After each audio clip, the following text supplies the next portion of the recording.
tadi.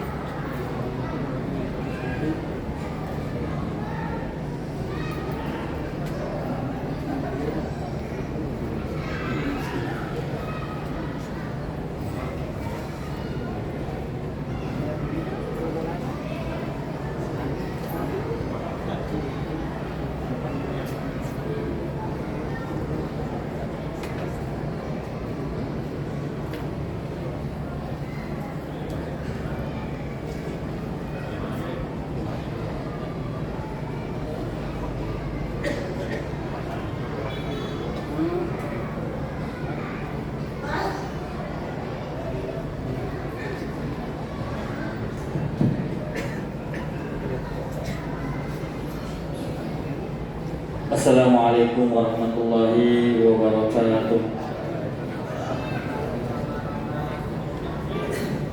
Alhamdulillahirabbil alamin.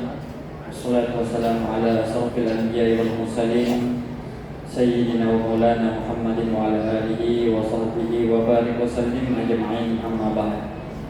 Hadirin jamaah salat fardu isya dilanjutkan dengan salat sunat tarawih yang dirahmati Allah Subhanahu wa taala. Sebelum kita memasuki acara inti pada malam yang penuh mubarakah ini, pada malam ke-19 di bulan suci Ramadan, terlebih dahulu kami akan menyampaikan beberapa informasi. Di antaranya penerimaan isi celengan pada malam kemarin, malam ke-18, dari laki-laki sebanyak 793.000 dan dari perempuan sebanyak 619.000 ditambah 3 ringgit. Adapun yang masuk melalui amplop,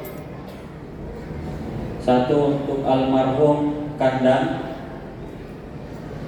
dan almarhumah Sunarti 500.000 rupiah, 2 tanpa nama 250.000, 3 tanpa nama 150.000, 2 amplop tanpa nama isi 100.000 jumlah 200.000, tanpa nama 25.000, tanpa nama 20.000, tanpa nama 10.000, 6 amplop tanpa nama isi 50.000 jumlah 300.000, 2 amplop tanpa nama isi 5.000 jumlah 10.000 rupiah. Total 2.872.000 ditambah 3 ringgit. Dijumlahkan dengan saldo malam yang lalu 39.728.000 ditambah 76 ringgit 50 sen, sehingga total 42.600.000 rupiah ditambah 79 ringgit 50 sen. Kita doakan kepada para penyumbang semoga mendapatkan pahala yang berlipat di sisi Allah Subhanahu wa taala. Informasi selanjutnya disampaikan kepada seluruh jamaah bahwa kami dari pengurus bekerja sama dengan IRMA Masjid Nurul Huda, Ikatan Remaja Masjid, akan melaksanakan kegiatan lomba azan di masjid kita, yang dimana dalam perebutan juara 1 dan juara 2 itu akan bersedia ditugaskan di masjid kita selama bulan suci Ramadan ini, dan kontrak bisa diperpanjang nanti kalau sudah selesai Ramadan. Kalau yang bersangkutan ingin memperpanjang kontraknya, akan diambil jadi muazin di masjid kita ini. Yang insya Allah pelaksanaannya, adapun pendaftarannya mulai dari 8 Maret sampai dengan 10 Maret tidak dipungut biaya alias gratis, dan pelaksanaannya insya Allah hari Kamis tanggal 12 Maret di masjid kita pukul 1 atau pada sholat zuhur sampai dengan selesai. Untuk informasi pendaftaran bisa dihubungi ke kami selaku pengurus masjid ataupun ke anak IRMA Masjid Nurul Huda. Demikian penyampaian kami. Selanjutnya kami akan membacakan daftar nama-nama yang diminta untuk kesediaannya besok untuk membawakan menu berbuka puasa di masjid kita ini. Yang pertama Bapak Kamal, kedua Ibu Haja Sudarmiati Rida, 3 Taufik, 4 Sunardi Hasiba, 5 Bunda Paulia, 6 Norma, 7 Seni Yemira, 8 Arni, 9 Haji Alia, 10 Masni, 11 Adi Yusna, 12 Haji Mara, 13 Satria, 14 Haji Roma Haji Rusa, 15 Ani Emang, 16 Pak Yudi Haji Eli, 17 Haja Sepo, 18 Haja Nadira, 19 Rizal Ubi, 20 Rahim Ica. Inilah daftar nama-nama yang diminta untuk kesediaannya besok untuk membawakan menu berbuka puasa di masjid kita ini. Adapun yang telah membawa tadi sore, tak lupa kita ucapkan terima kasih banyak. Semoga Allah Subhanahu wa taala melipat gandakan pahala Bapak Ibu sekalian. Amin. Selanjutnya, mari sama-sama kita mengikuti acara ini pada malam maupun yang penuh mubarakah ini. Insyaallah akan diisi ceramah oleh Ustaz kita Dr. Ahmad Suryadi SPD MPD. Kepada Ustaz dengan ini kami persilahkan. Ada presiden? Ada presidennya? Ini mana presiden? Presiden? Semalam lah. Bismillahirrahmanirrahim. Assalamualaikum warahmatullahi wabarakatuh.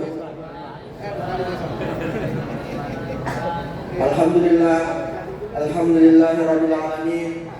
Wa bihi nasta'inu ala umuri dunya waddin. Wassalatu wassalamu ala asyrafil anbiya'i wal mursalin Sayyidina Muhammadin wa ala alihi wa ashabihi ajma'in. Amma ba'd. Puji syukur kita panjatkan kehadirat Allah Subhanahu wa taala karena pada malam hari ini, di malam yang ke-19 bulan suci Ramadan, kita masih dianugerahi kesehatan, kita masih dianugerahi kemampuan sehingga kita dapat bersama-sama melaksanakan sholat isya secara berjamaah, dan insya Allah akan dilanjutkan dengan sholat sunnah tarawih secara berjamaah pula. Selawat dan salam selalu kita kirimkan kepada baginda Nabi besar Muhammad sallallahu alaihi wasallam, Nabi yang menjadi uswatun hasanah, suri tauladan yang baik bagi kita semua.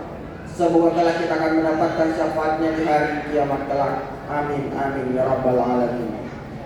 Hadirin sidang jamaah isya dan tarawih yang dirahmati dan dimuliakan oleh Allah Subhanahu wa taala. Di dalam sebuah hadis Rasulullah sallallahu alaihi wasallam bersabda, "Bunyanul Islam alal khams," bahwa agama Islam itu dibangun atas 5 pilar. Yang pertama, syahadatul la ilaha illallah Muhammadar Rasulullah, syahadat kepada Allah dan Muhammad sebagai Rasulnya. Yang kedua, aqimus sholat. Yang ketiga, wa tasawwar ramadana wa hijjul baiti wa atuz zakah. Jadi seyogyanya seorang mukmin dikatakan paripurna apabila mampu mengerjakan 5 perkara tersebut. Namun pada malam hari ini kita akan coba mengupas sedikit tentang salah satu pilar dari hadis tersebut, yakni adalah wa'atuz zakah, menunaikan zakat. Mengapa penting jamaah sekalian? Karena di dalam Al-Quran Allah mengatakan perintah untuk menunaikan ibadah zakat itu sebanyak 31 kali. Dan setiap kata wa'atuz zakah itu selalu dibarengi dengan kata aqimus sholat. Aqimus sholat wa'atuz zakah. Dirikanlah sholat, tunaikanlah zakat. Mengapa demikian? Karena mendirikan sholat itu wajib, maka tentunya menunaikan zakat juga itu wajib, karena itu adalah satu kesatuan. Maka tidak heran Bapak Ibu jamaah sekalian, tiap malam pengurus masjid senantiasa mengingatkan kepada kita untuk segera menunaikan zakat kita masing-masing, karena memang ini adalah perintah agama. Di dalam Al-Quran Allah katakan, "Husmin amwalihim shadaqah," ambillah dari kalangan mereka sedekah itu. Di dalam ayat tersebut tidak mengatakan minta, tapi ambillah. Kalau menggunakan kata ambil, berarti hukum membayar zakat itu adalah wajib setiap umat Islam. Berbeda dengan sedekah, berbeda dengan infak yang kadar dan waktunya itu tidak dibatasi. Tapi zakat itu kadar dan waktunya ditentukan dalam pelaksanaannya masing-masing. Maka dari itu Bapak Ibu jamaah sekalian, Ramadan kurang lebih 11 hari lagi. Maka dari itu sudah kewajiban kita bersama untuk jangan lupa menunaikan pembayaran zakat kita masing-masing. Secara umum kita ketahui zakat ada dua hal. Yang pertama adalah zakat fitrah, yang kedua adalah zakat mal atau zakat harta. Dua macam zakat ini mewakili pembersihan dari seorang hamba. Zakat fitrah itu untuk membersihkan jiwa, dan zakat mal itu adalah untuk membersihkan harta. Karena pada hakikatnya manusia itu hakikatnya suci, manusia itu hakikatnya bersih. Karena di dalam hadis Rasulullah katakan kullu mauludin yuladul alal fitrah, bahwa sesungguhnya anak cucu Adam itu dilahirkan dalam keadaan fitrah. Makanya di bulan suci Ramadan kita dianjurkan untuk membayar zakat fitrah. Itu berarti kita dianjurkan untuk kembali menjadi suci. Coba kita bayangkan, analoginya seperti ini. Kalau kita mengenakan pakaian, kalau 1 tahun kita tidak pernah membersihkan pakaian itu, 1 tahun kita tidak pernah mencuci pakaian itu, tentu kita tidak merasa nyaman apabila memakai pakaian tersebut. Begitu juga dengan perumpamaan membayar zakat. Kalau selama 1 tahun harta kita, jiwa kita tidak dibersihkan dengan zakat, maka tentunya pasti mengandung unsur-unsur yang haram yang membuat jiwa dan harta kita kehilangan keberkahan. Maka dari itu Bapak Ibu jamaah sekalian, jangan sampai berlalunya bulan suci Ramadan itu juga membuat kita lalai melaksanakan salah satu perintah Allah Subhanahu wa taala, yakni membayar zakat. Timbul pertanyaan, sebenarnya kapan paling bagus waktunya membayar zakat Bapak Ibu? Salah satunya di selama bulan suci Ramadan, itulah waktu untuk kita membayar zakat. Cuma dianjurkan dibayar segera 2 atau 3 hari sebelum pelaksanaan Idul Fitri. Supaya kenapa? Supaya saudara-saudara kita, tetangga-tetangga kita yang belum dikaruniai harta yang banyak, yang belum mampu merayakan Idul Fitri, supaya mendapatkan kebahagiaannya juga. Karena banyak sekali saudara-saudara kita di luar sana yang masih kekurangan beras, yang masih kekurangan harta. Padahal kita ketahui Idul Fitri itu adalah hari raya untuk seluruh umat Islam. Makanya salah satu hikmah dari membayar zakat fitrah itu supaya seluruh umat Islam itu merasakan kebahagiaan bersama. Jamaah yang dimuliakan oleh Allah Subhanahu wa taala. Kemudian pertanyaan berikut, apa akibat orang yang meninggalkan zakat? Salah satunya yang pertama adalah hartanya tidak mengalami keberkahan. Salah satu ciri harta yang tidak berkah adalah yang pertama, mudah habis. Mungkin pernah kita rasakan, meskipun banyak pemasukan masuk, meskipun uang di dalam tabungan banyak, tetapi selalu saja keluar tidak jelas arahnya. Itu menandakan bahwa ada yang salah dari harta kita. Kemudian yang kedua, harta itu menjadi sumber konflik. Harta menjadi cekcok antara suami dan istri. Harta menjadi sumber cekcok antara ayah dan anak. Itu menandakan ada yang salah dari harta kita. Yang ketiga, harta menjadi sumber musibah. Banyak kita lihat musibah-musibah seperti kebakaran maupun musibah yang lain, itu adalah bagian dari teguran Allah Subhanahu wa taala kepada kita kalau kita enggan mengeluarkan sebagian harta kita. Maka dari itu jamaah sekalian, kita sebagai umat Islam yang dianugerahi kemampuan baik secara jiwa maupun secara harta, marilah segera kita menunaikan pembayaran zakat kita. Supaya apa? Supaya saudara-saudara kita merasakan kebahagiaan yang sama, dan terlebih untuk kita sendiri, kita mendapatkan keberkahan dari harta yang selama ini kita perjuangkan. Maka dari itu, salah satu ciri Allah Subhanahu wa taala memuliakan seorang manusia adalah karena anugerah harta yang dia miliki. Harta yang Allah berikan kepada kita itu adalah titipan sementara. Tetapi apabila kita gunakan harta itu untuk sumber kebaikan, maka itu akan menjadi ladang terbaik bagi kita untuk menambah semangat kita beribadah kepada Allah Subhanahu wa taala. Hadirin sidang jamaah tarawih yang insyaallah dimuliakan dan dirahmati oleh Allah Subhanahu wa taala. Sebagai kesimpulan, jangan sampai kita menjadi salah satu dari bagian orang-orang yang melalaikan perintah zakat.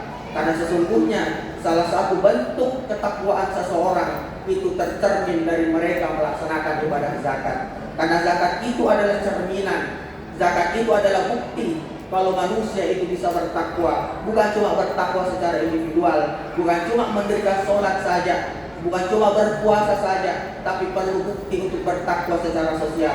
Apa bentuk takwa secara sosial? Yakni menyisihkan sebagian harta untuk saudara-saudaranya yang lain. Karena sesungguhnya di dalam harta yang kita miliki, di dalam harta yang kita punya, itu ada hak anak yatim, ada hak orang fakir, ada hak orang miskin yang mesti kita keluarkan sebagai upaya bentuk pembersihan harta kita. Demikian apa yang dapat saya sampaikan. Semoga bermanfaat untuk kita semua. Hadanallahu wa iyyakum ajma'in. Wassalamualaikum warahmatullahi wabarakatuh.